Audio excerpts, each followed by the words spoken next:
અત્યારે હાલમાં આવી બહુ મોટી દુઃખદ ખબર।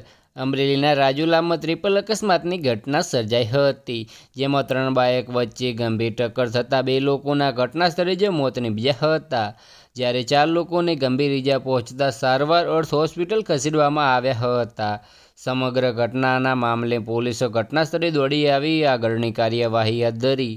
મળતી માહિતી મુજબ અમરેલીના રાજુલાના બારપ ટોડી ગામ નજીક 3 બાઇક વચ્ચે ગમખ્વાર અકસ્માત સર્જાયો હતો। ટ્રિપલ અકસ્માતની ઘટનાને પગલે રાજુલા પોલીસ ઘટના સ્થળે દોડી આવી હતી, જ્યારે સ્થળ પર હાજર લોકોએ 108 એમ્બ્યુલન્સને બોલાવીને ઈજાગ્રસ્તોને હોસ્પિટલ ખસેડવામાં આવ્યા હતા।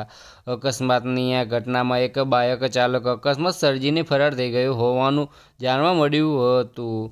પોલીસે બંને મૃતકોના મૃતદેહને પીએમ અર્થ મોકલીને ઘટનાના મામલે ગુનો નોંધી વધુ તપાસ હાથ ધરી છે। બસ આજ માટે આટલું જ, અને અમારી યુટ્યુબ ચેનલ પર નવા હોય તો લાઇક, શેર અને સબસ્ક્રાઈબ કરી દેજો। ધન્યવાદ।